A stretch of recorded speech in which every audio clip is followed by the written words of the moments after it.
নবী সাল্লাল্লাহু আলাইহি ওয়াসাল্লাম বলেছেন, তোমরা কি জানো সবচেয়ে বড় মিসকিনকে, দরিদ্র মানুষকে, মিসকিনকে? সাহাবীরা বলছেন, আমরা তো মনে করি যার সম্পদ কম সেই মিসকিন।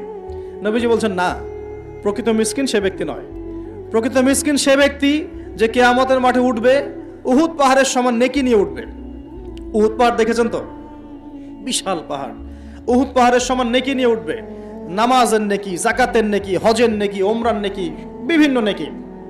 কিন্তু দেখবে সামনে বহু মানুষ দাঁড়িয়ে আছে। কেন দাঁড়িয়ে আছে? কারো কাছ থেকে টাকা নিয়েছে, টাকা শোধ করে নাই, কাউকে গালি দিয়েছে, কাউকে অন্যায়ভাবে অপবাদ দিয়েছে, কাউকে আঘাত করেছে, কারো উপর জুলুম করেছে, ইত্যাদি বিভিন্ন রকম মানুষের সাথে জড়িত পাপ ছিল। ঠিক আছে? কারো গীবত করেছে, কাউকে তহমত দিয়েছে, ইত্যাদি। এখন আল্লাহ পাক বলবেন, এই ব্যক্তির নেকির যে পাহাড় আছে, এখান থেকে নেকি নিয়ে ওদেরকে দিয়ে দাও। বলেন নাউজুবিল্লাহ। নেকি আস্তে আস্তে ট্রান্সফার হবে। এই যে আমরা যে ব্লুটুথ